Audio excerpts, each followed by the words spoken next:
Perfect. Great. Trell Thomas, how are you doing today? I'm great, man. How are you? Thank you. You know what? You piqued my interest once I saw this Black Excellence brunch. Not that I wasn't invited. You don't know me that well just yet, but I just love the whole concept behind it. Saw it, was looking at people sharing it on social, started discovering more about you, everything from Discovery Plus to your work on the Obama campaign. Just you're just a renaissance man. And I really do want to give you the accolades for that because even when you go to your LinkedIn, right, you've had series and everything is always just about this black narrative, this black nexus, this black ecosystem. So I just want to get into the man behind all of that. Oh man, first of all, thank you so much for thinking of me and for seeing me. It's still kind of new to me when people come up and they're like, "Oh, I'm so proud of you," or I recognize you, or I know who you are, because I'm so used to helping other people just make it happen that sometimes I forget that I'm making it happen too. So I thank you for that. I thank you for seeing me and for allowing me to see myself. Nice. So where'd you get your start from? Like, you have such a wide range. And then even I think I saw NBC or it was even, Yeah, you know, yeah. every Yeah, man, I've done it all. So my start really, I went to school for broadcast journalism, so that was my thing. I'm like, I'm going to be the next Ed Bradley. That's the trajectory that I was on, and I did. I started off I interned at NBC, then I started working for NBC, and then I like to tell people I had a moment that changed my life forever, and that was the 2008 Obama campaign, and I was offered to work on the campaign as a communication assistant to the communication director in Georgia, and it was right at the same time that my interning had finally paid off and I got the job at NBC. And here I was with this huge opportunity that I felt like could change the world. yeah. And so I left and I took a leap of faith and I left NBC and I went to work on the Obama campaign. And it changed my life, not just because I helped elect the first Black president of the United States, which even saying that now still blows my mind, but because it was the first time that I had really followed my heart and my gut, even if my mind didn't understand it, on a large scale. And I think that helped me for the rest of my life because I was no longer afraid to take leaps, to take risks, but most of all to follow my heart. Um, and so, I worked on the Obama campaign. I did corporate PR. I did entertainment PR at, places like Viacom and NBC and VH1 and BET. And I did talent relations. So I worked on some of our favorites PR campaigns from Lady Gaga when she did the Art Pop to Mariah Carey when she did the GLAAD Awards. I worked on the GLAAD Awards to, really not wow. So many things at VH1 and VH1 Save the Music, which I got to do a lot of really cool things, connecting talent and brands and the channels. Wow, I'm just thinking about like all the things that I did, like even talking to you. So I did entertainment PR, I did corporate PR, I did talent relations, I did social media and marketing. And then I did like events and I brought all of those worlds together. And then in 2017, I really embarked on my own like personal journey. That and like much of the fruits of that you see now when people see now. And but the Black Excellence Brunch is my baby, and it's something that guess really helped a lot of people recognize me. And that is based off the tradition of Sunday dinner, which I grew up doing. My mother is my mother would host Sunday dinner at home every Sunday. It's a big tradition in the South where you go to church, and then after church you have Sunday dinner. And I really just started doing that I haven't lived in South Carolina in about 20 years at this point. I started doing it on my own with my friends. And it really just grew into this thing that people would look forward to coming over to my place and having brunch and all of my Black and excellent friends together. And then when I moved, to Los Angeles in 2017 and really embarked on my own. I started doing it. I upped the aesthetics of it, and I changed different things about it, because I really wanted to create a safe and uplifting and empowering space for us as Black people to come and celebrate our individual and collective excellence. And I'll stop there because I feel like, I'm taking you through, but I'm taking you through so fast. So I'll like pause and let you, ask any follow-up questions. But man, I used to be ashamed of the fact that I've done so many things. I'm like, because you hear all that jack of all trades, master of none thing. But what people don't know and what I recently realized is jack of all trades. The full quote is jack of all trades, master of one, but it's better than being a master of none. Nice. That's See. the full quote. And so now, like, I really embrace, the fact that I've been able to do so many different things and work in so many different spaces and with so many different people, because I feel like all of it was preparation for what I'm doing now. And even what I'm doing now is preparation for what I will do.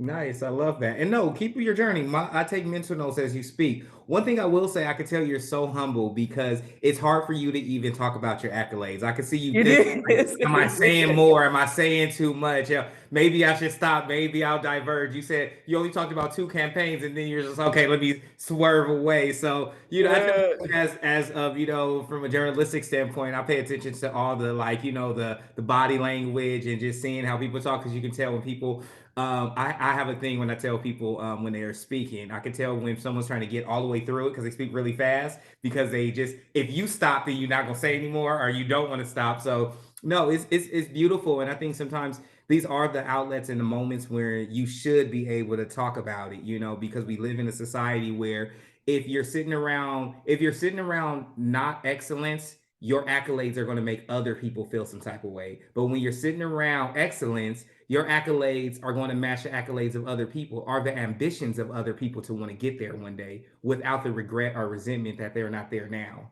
Look at this Monday motivation that I'm getting right now. No, you're so right, man. And I appreciate you saying that, because sometimes it's very, like I told you when we first started, sometimes it's very hard for me to talk about some of the things that I've done because I had become so accustomed to kind of like taking that like back seat. And yeah, you're right. There are lots of things that I've done that I'm doing that I'm very, very proud of and that are very, very impactful and big deals. No, definitely. And I think if whenever you're talking about these things, instead of other people looking at it and going, oh my gosh, she's done so much, you ask the right question. You're supposed to ask, like, okay, so how'd you take Lady Gaga from this scale to that scale? I think people forget to ask the questions to understand the thought process behind things, the economics, the business. They can learn from your experiences. But the problem is people just hear all these names and hey, look, it's nobody's fault that you're so blessed that you've been able to be around all of that. You know what I Yeah. mean? Look, everybody has their own blessings. Some blessings come in Maseratis, some blessings come with just having a great family support system. You know what I mean? Absolutely. Absolutely, man. You're so right. You're so right. You said you went on this journey in 2017 when you moved out here, when you started this self journey. This self journey really got you on there. What was this self journey? Because I believe a lot of us need to take more self journeys and not just journeys of self that we believe that where we should be.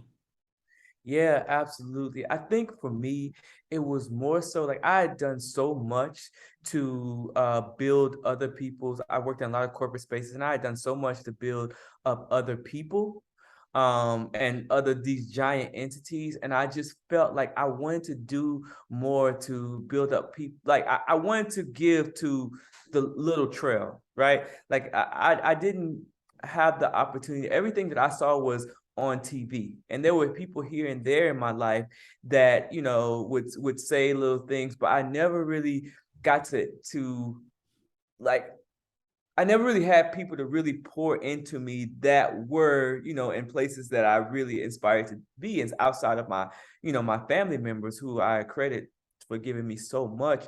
But I really that journey was like, how can I really give back to my community? How can I speak to the trails, that are coming up, right? Or people who might need to see or to know things are possible for them. So and then I also started to ask just a lot of questions about like my own self-worth. You know, I think from the moment that we're born, Michael, people are putting labels on us, like telling us who we are or who we aren't, or what we can do or what we can't do. And for me, part of that journey was just like finding out like all of the things that are thinking about all the things that I've been told or all the labels that have been put on me, and figuring out which things are really me and which labels that I need to remove and Mhm. peel off. Because so many times people tell us that life is about becoming something, but I believe our purpose is ingrained in us from the moment that we're born, and a lot of life is about unbecoming all of these things that you're told, or all of these boxes that you've been put in. And so a large part of my journey was really just like, okay, Trell, who are you for real? Yeah. Like, and who do and who do you want the world to see, and how can you be more authentic? Yeah. And that was, I think that was the largest part of the journey, just like stripping away like these labels and this and pulling off this mask that I thought that I had to have on to be accepted.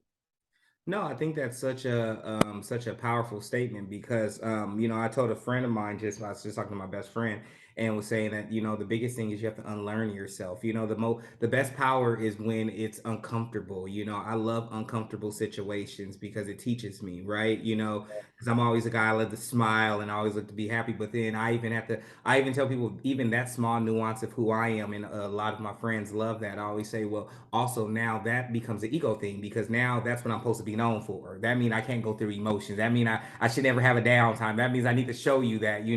So I think it's so important that we go on these journeys of unlearning and being uncomfortable, because you may unlearn so much that you will go to square one and be like, I don't even know who I really am right now. And I think a lot of people don't want to get there because that's the scariest part ever. Did that Yeah, happen because to you a little bit where you were like, because you were in positions where you poured into everybody else. You literally have been pouring into everybody else. And then it's like, who was pouring back into Trell? Who was refilling his water, his plate, his cup? Who was getting him seconds? yeah. There was definitely so many times where I feel like I would pour until I had like this much left, and then I would, you feel that. I feel like, so I think your question is two-part, right? Like one, it's like um the, well I think I understand most of the second part, but explain to me the first part of what you're asking. Oh, the first part of when you like going on this journey, what was the thing that really made you like say this is time for me to get to, like, it's now? What was the Yeah. catalyst? The can so I think one, I felt like there was more. You ever get that feeling where you're just like, there's more. I know that there's more. I know that it's bigger. And then I also, I think I would get in spaces, and I would find what would happen is people would kind of tell me like, you're getting too big for your britches, kind of thing. You know what I mean? They would try to dim like my Think light. And like, I never forget, I had great people in my life. I don't know if you're familiar with Bozeman St. John. Incredible. I mean, her career is one of the most beautiful things, and she's done things on her term, from working at PepsiCo to like being the CMO of Netflix. But I remember having a meeting with her, and I was so frustrated. And she shut her door of her office and she said, Trell, sometimes people will try to make you feel like you're less than because they feel inadequate and they want to dim your light. But she was like, don't dim yourself to make them feel comfortable. Make them put on shades if it's too bright for them.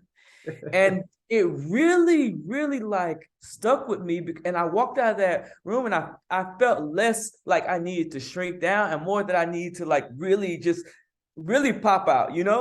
And after that, I started to just say, you know what? If I'm, there's a meme going around even now. It was like, if I'm too much for you, go find less.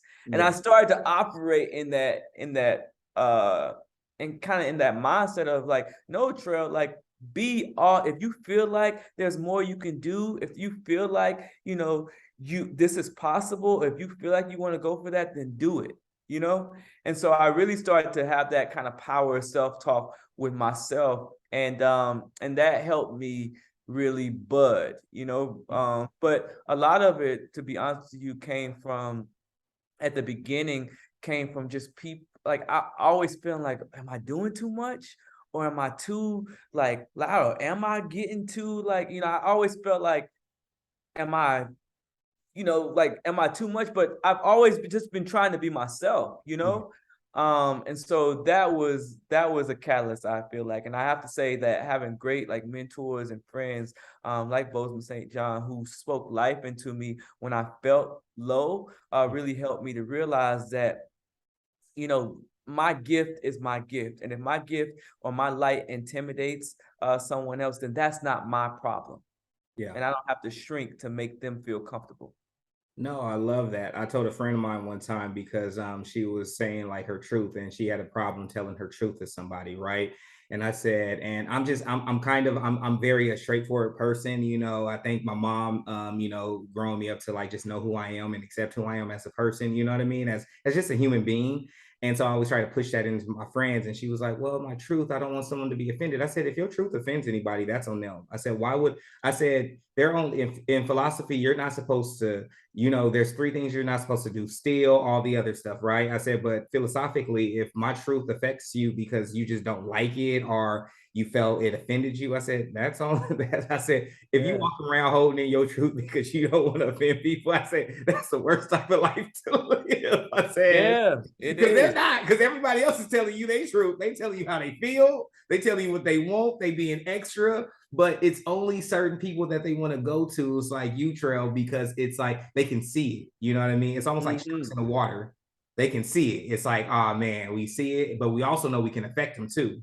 Right. Like, don't let, people, I realized that it was people that didn't want me to realize my worth because they were intimidated by it, or they didn't want me, they wanted to keep me in a box, or they didn't want me to grow, but thankfully, people like Bozeman St. John, people like Miss Tina Knowles Lawson, there are people who came into my life that really showed me like, Trell, like, no, like, tap into that thing. Let me help you grow that thing. Let me water that thing about you, because I think a misconception sometimes when you're in spaces is, if I'm on your team and I'm really good, and if I'm like growing, or if I'm powerful, it's only going to help you.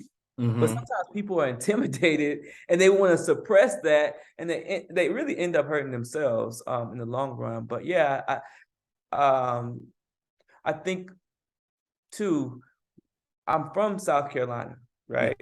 And I don't have to tell you the history of the South as it pertains to like Black people, right? Because you understand. But I think an important thing for me to unlearn is that I didn't have to play small in every space that I was in.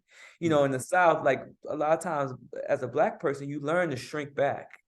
And you learn to like be little, so you don't, and sometimes it's like a life or death kind of thing, right? And I just had to unlearn some of that stuff. And yeah, man, but that was a big part. That was a big part of like the switch that went off that allowed me to like really like take off in a lot of ways. No, I love it. I think this article is going to be called "Unlearning with Trell." We're gonna turn it into a book. I just need 15% of the profit. Whole self-help guide of his navigation in spaces. So if I see a book out there and I don't get any credit, I'm just I'm gonna call you. No, I love that. And now switching gears, we've learned about your journey about like, unlearning you going this way. Now we get an understanding of why the Black Excellence Brunch, all these things. How was it for you navigating as a Black man in these several different types of spaces, especially all corporate environment, basically, but on a political scale, on a media scale? How did you navigate it? Because a lot of African Americans have issues navigating these spaces that you've done successfully. So I want to make sure that I can use parts of your story to give them insight.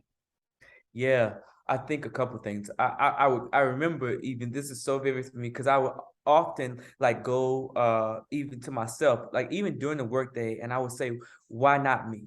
Like I would literally go and I would say, why not me? Because what happens sometimes, at least for me, and I think for a lot of people, because I've talked to people, is that imposter syndrome kicks in so real when you're in these spaces and you feel like, oh, am I supposed to be in this room? Or can I say something, make a comment in this meeting? Or what about this idea? Or am I able to email this person?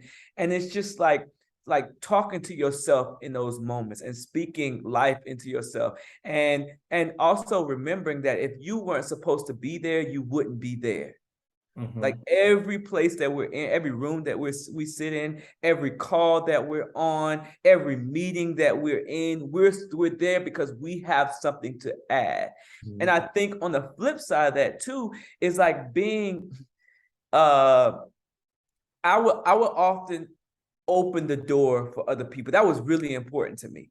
And I think that helped me in these spaces as well, because sometimes as Black people, we're taught that it's only room for you. And you get in there, you close the door, you close the window, and boom, I'm here. You know what I mean? But it's really about making space for other people. And in every place that I've been in, I've always been about making space for other people. I'm opening the door, I'm opening the window, I'm throwing the letter down. And that really was a key to success, because in doing that, not only are you making space for other people, and that's good karma and all of that, but also now you have allies and you have people that are going to support you and speak up for you, and like also speak your name in rooms that you can't be in. And I think that that's really, really important as well. So a big key is, two things that I've done are those two things, and speaking positively to myself and to that imposter syndrome, letting people in the room, but also I think a big thing is bringing your personality and yourself to the space. For a long time, I would dress a certain way, I would, talk a certain way, and then it got to a point where I was like, you know what? If I'm conforming to try to look and be like everybody in this room, then what am I bringing to it? Yeah. You know what I'm saying? Yeah. I have a different perspective because of the color of my skin, because of how I grew up, because of what school I went to, because of the friends that I have. Like all of those things in my life are the reason why my personality and my character is the way it is. So I have to bring that into spaces. And so that was, I think, the third thing that I did that allowed me to be really successful is I brought me, which was something different, which was something new, which was something fresh. I remember so many times, even being at Viacom, when people would say to me, like, you bring such a different energy, you bring such a different perspective, and that became my superpower. Nice. I love that. Going through this journey now, and it also shows why you do what you do, right? What do you feel is your superpower when it comes to media, branding, communication, bringing the best out of people? Like let's say I came to you and I was just like, Trell, I want to take my image to the next level. What do you look for? How do you tap into that? I talk to people about what they care about. I want to know what you care about. I want to know what you're passionate about. I want to know why you get out of bed. I want to know, why you would say that, or why you would go to this place. Like I really try to get at that, because I feel like, especially with the growth and the power of social media now, there is an audience for everybody and everything. And I think about people like Cardi B, for example. Love Cardi. Yeah. Like, and I love that she came into this being her. Like what you gonna get it didn't matter to her whether she was at the White House or at the club. She was gonna bring her same energy. And I think that that's important, to be you. And I'm probably going to say that a million times during this interview, but it really is the power. And a lot of people sometimes don't even know who that person is, because they haven't spent real time trying to figure out or talk about like what moves them. Yeah, I love that. What moves you? Man, I am moved by love first and foremost. I realized that everything that I had to do things that I was really passionate about and that I cared about because love is so important to me. Like I grew up again as a part of my upbringing. I grew up in a household where I knew that love was abundantly there. I didn't always hear it, but I knew it was there. And as I grew up though, I constantly wanted to feel it, you know? And Mhm. so that is something that I'm moved by. Like, is there love there? Is there care there? Is there consideration there? Another thing that really moves me is just empowering people. Um, uh, like allowing people to see the possibilities for them and to feel empowered. So I try to do things that empower, not only empower me, but empower other people.